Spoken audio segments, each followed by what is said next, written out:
Hello and welcome to Newsfeed, your daily dose of what people are talking about online, from news stories to what's trending. Now, artificial intelligence is taking the world by storm, from text-to-image generators to chatbots. There's an AI tool to create almost anything nowadays, and that extends to music. Using AI to create tunes is nothing new, but the tech has gotten way more advanced. So DJs and producers from Quincy Jones to Martin Garrix should feel maybe a wee bit afraid. Although AI tools like SoundGen and SoundDraw can actually help producers compose music, there are other more advanced generative AI tools like the aptly named Refusion that can create tunes by visualization. Google's latest tech, Music LM, is bringing something new to the table. That's composing complex and high-fidelity pieces entirely with a program. Google's AI tool, Music LM, can create any kind of musical genre. You can even ask it to generate some tunes based on a feeling. Or maybe you want to listen to something with festival vibes.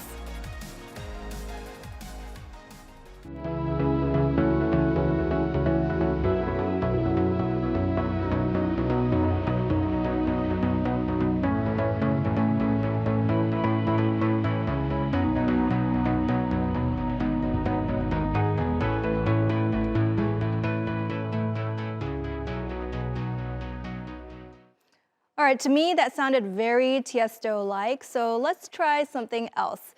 I love to immerse myself in art. I'd say looking at pretty paintings with music inspired by them would be a great way to do that. Wonder what Van Gogh's Starry Night would sound like.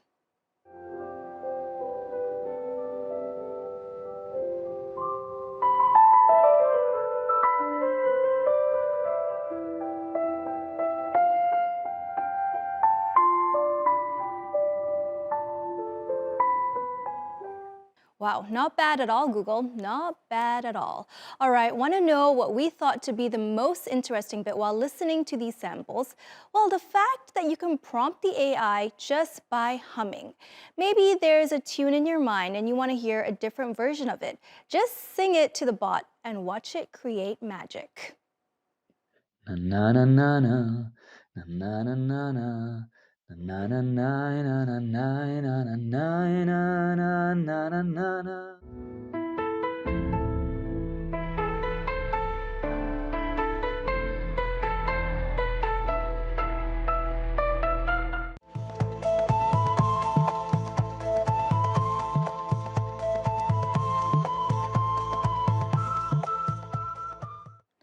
Wow, that's pretty impressive. Okay, enough with the fangirling. This tech probably has quite a while to go before making a Billboard hit. And the ethical questions about AI-generated pieces still linger. In a research paper released along with these samples, Google says that around 1% of the music is system-generated were direct replicas of what it trained on. Hence why the tech giant is choosing not to release Music LM to the public due to the risks of potential misappropriation of creative content. Still, though, this was quite a show-offy moment for Google. You weren't expecting the tech giant to just sit there quietly while the Microsoft-backed ChatGPT is taking over the world, would you? Speaking of ChatGPT and ethics, AI tools are causing quite a stir in academic circles. There are concerns about plagiarism, cheating, and how AI could affect the way students learn. Although Paul Browning, the headmaster of St. Paul's School in Brisbane, reckons we need to embrace AI. He's written extensively about why schools shouldn't be afraid of ChatGPT. ChatGPT was only released in November last year. As the new school year begins here in Australia, across the country, schools are scrambling to know what to do. And many schools, even huge jurisdictions, have taken the decision to ban it from classrooms. Universities are even thinking about going back to pen and paper exams to try and stop students from cheating. I really don't think that will work at all. If you think back to when the calculator was actually invented and brought into schools, there was a huge panic at that point in time. where people were thinking that it will have a huge negative effect on people's ability to add up, to develop their mathematical skills, and yet the calculator infiltrated schools and is here to stay. AI is not unlike that. We will not be able to stop it. Advances are being made all the time. What we really need to do is to embrace the opportunities AI brings and look at how we actually educate our young people to use this as a powerful tool in their learning. But the reality is it's going to encourage us or force us to change the way we educate.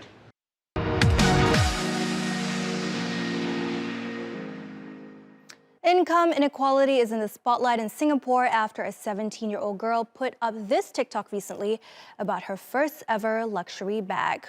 We were supposed to be just friends.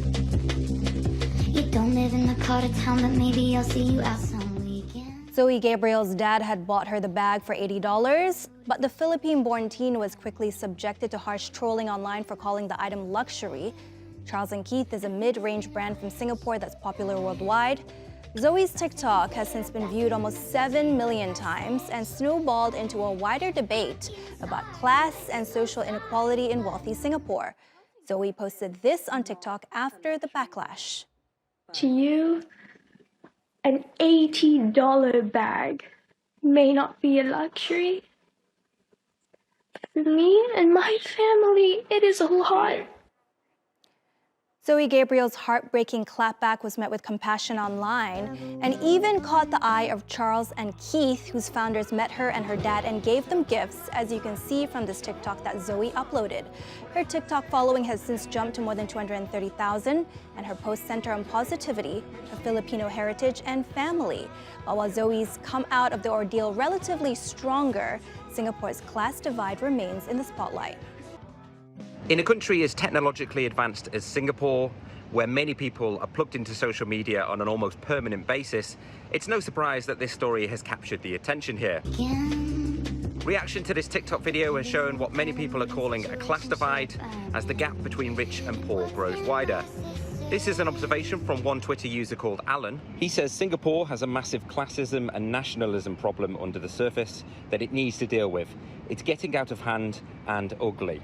Now, there's no shortage of wealth here in Singapore, and for the many rich people, there's plenty of opportunities to splash the cash. But for people at the other end of the scale, things are getting more difficult. Growing inflation and soaring property prices are adding to the inequality. Here's another observation from Twitter user Joe Million. He says rich and privileged people in Singapore will never understand how the middle to lower income families live. You don't see homeless people, that doesn't mean there are people struggling to pay rent. I think there's been a glitch.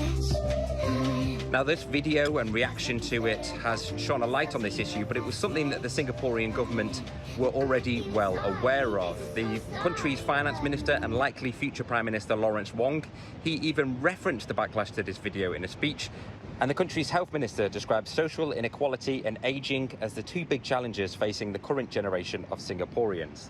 Now, the government here have worked hard to ensure racial harmony in society, and judging by the initial backlash to this video, they've got their work cut out to try and ensure that the negative effects of social inequality don't seep out into society.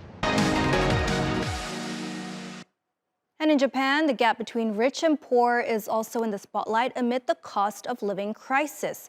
Now, Tokyo is one of the world's most expensive cities, and more young people are being forced to scale back in unexpected ways. After a boom in the 1950s and 1970s, apartments without a shower are gaining popularity again among the youth.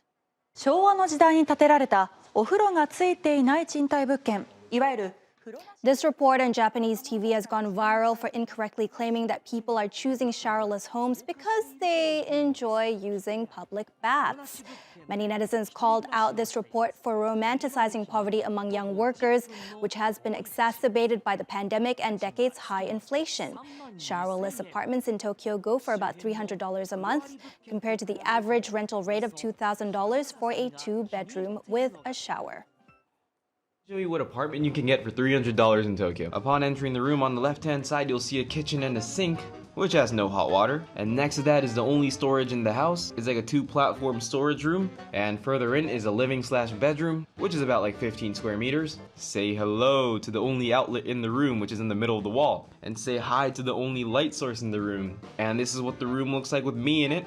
As you can see, it's not that big. Now you guys might be wondering, hey Roy, where's the washing machine? And where's the bathroom and the toilets? Got you covered, man. For the washing machine, you can open the window in the back of the room, which leads to a very spacious balcony outdoors facing the main road, and across the road is your washing machine, the laundromat. The bathrooms and toilets are across the hallway, right past your neighbor's room. Yes, you share toilets and bathrooms here. A very nice toilet with the shower room in the back of it.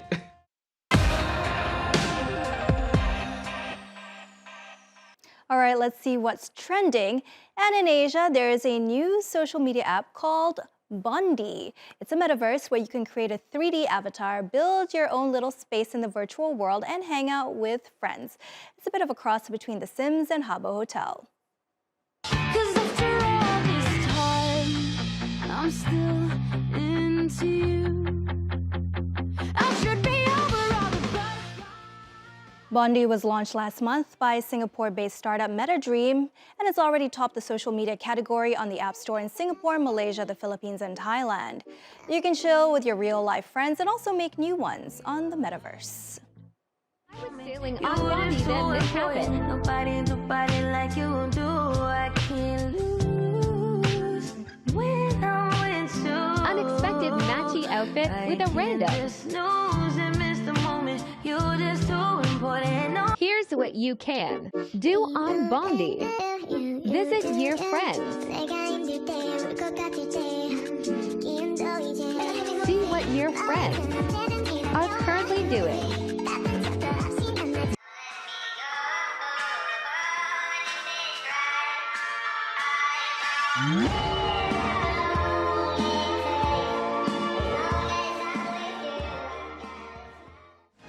Well, you know what app I'm downloading this weekend. And that's our show. Find us on YouTube and do subscribe to our channel. See you soon.